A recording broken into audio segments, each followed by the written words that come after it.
En el Evangelio de hoy aparece claramente, de frente y de lleno, la traición de Judas Iscariote. ¿Por qué traicionó Judas a Cristo? Es una pregunta que ha hecho correr ríos de tinta. Algunos tratan de disculparlo, incluso a presentarlo como un personaje necesario dentro de una especie de obra de teatro, pero no era un teatro, era realidad. Podemos encontrar tres respuestas de por qué Judas Iscariote traicionó a Cristo. Son tres respuestas en tres niveles distintos y posiblemente la combinación de estos distintos niveles, quiero decir, fue lo que llevó a Judas a la traición. En primer lugar, debemos recordar que la misma Biblia nos habla de la presión del demonio. Este elemento espiritual, aunque resulte incómodo mencionarlo en nuestra época, está ahí.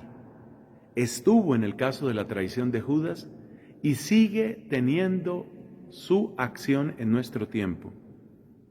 Es interesante notar que el Papa Francisco, yo diría en contra de lo que muchos esperarían, ha sido uno de los papas que con más claridad, con más fuerza e incluso con más frecuencia nos ha recordado que la existencia del demonio es real y nos ha recordado que con el demonio no se juega ni se negocia. Pues bien, la presión del demonio aparece en el caso de Judas.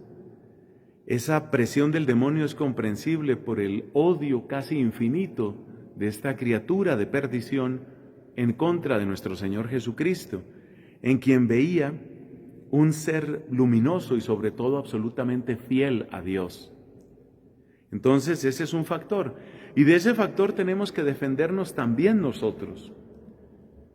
Por algo nos dice el apóstol San Pedro, el demonio ronda buscando a quien devorar. Y siempre recuerdo que rondar es dar la vuelta en torno para ver por dónde se mete. Es muy posible que esa frase del apóstol San Pedro tenga su origen precisamente en la traición de Judas.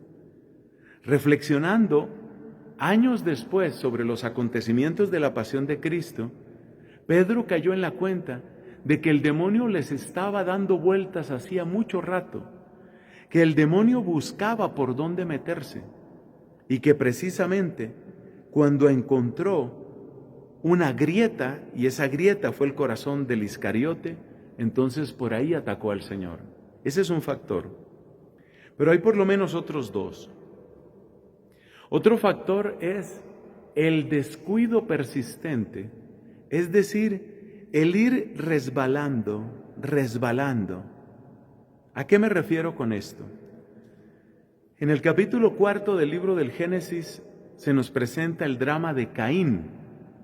Sabemos que Caín se fue llenando de antipatía, incluso de odio, y después de odio homicida contra su hermano Abel.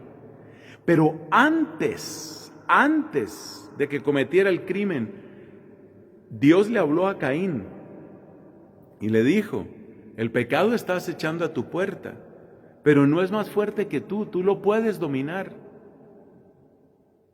Caín, sin embargo, no hizo caso de esa palabra de Dios, sino que siguió por el camino de su resentimiento, de su envidia, y terminó cometiendo el homicidio. Los ejemplos los podríamos contar por decenas. A los pecados graves se llega siempre a través de pecados leves y nos vamos resbalando, nos vamos dejando caer. Recuerdo haber leído, me parece mucho que fue del Padre Pío, que decía que al hablar con un sacerdote solo tenía que hacerle una pregunta para conocer el estado de su alma. Y esa pregunta era: ¿cómo está tu oración? Porque efectivamente en nosotros los sacerdotes, yo diría en todo cristiano, pero en concreto en nosotros los sacerdotes, cuando se pierde la oración empezamos a resbalar. Y ese resbalar usualmente va llevando a fallas, a incoherencias, a pecados cada vez más graves, cada vez más graves.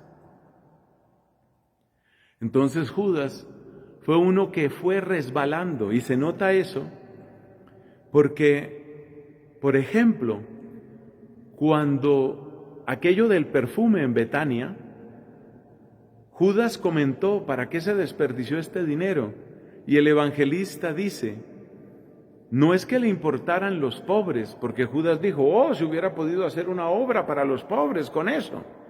No, no le importaban los pobres, era ladrón. Él iba ya sacando dinero, tenía dedos pegajosos y se le quedaba dinero que utilizaba para él. Iba resbalando. Nosotros tenemos que defendernos también frente a ese resbaladero hacia la mediocridad y luego los pecados mortales. Y para eso necesitamos del examen de conciencia y necesitamos del sacramento de la confesión. Necesitamos. Si no, no es posible. Si no, no se logra. En tercer lugar, Judas cometió su traición al parecer porque quería recuperar la inversión. Esta es una expresión que me parece repugnante, pero por lo mismo repugnante quiero usarla aquí. Judas quería recuperar la inversión. Tú recuerdas que en algún momento el apóstol Pedro le pregunta a Cristo cómo iban a recuperar la inversión ellos, los apóstoles. Porque le dice a Cristo, este fue Pedro, le dice a Cristo, mira que nosotros lo hemos dejado todo y te hemos seguido, ¿qué nos va a tocar? Y Santiago y Juan también querían recuperar la inversión, por eso querían los primeros puestos cuando Cristo empezara a reinar.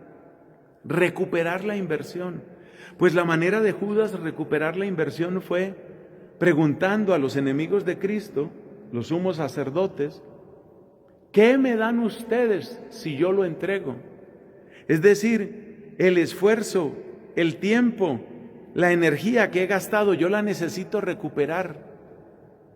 Y cuando uno quiere recuperar la inversión, lo que uno le ha invertido a ser cristiano, lo que uno le ha invertido a ser fiel a Dios, uno termina traicionando a Cristo.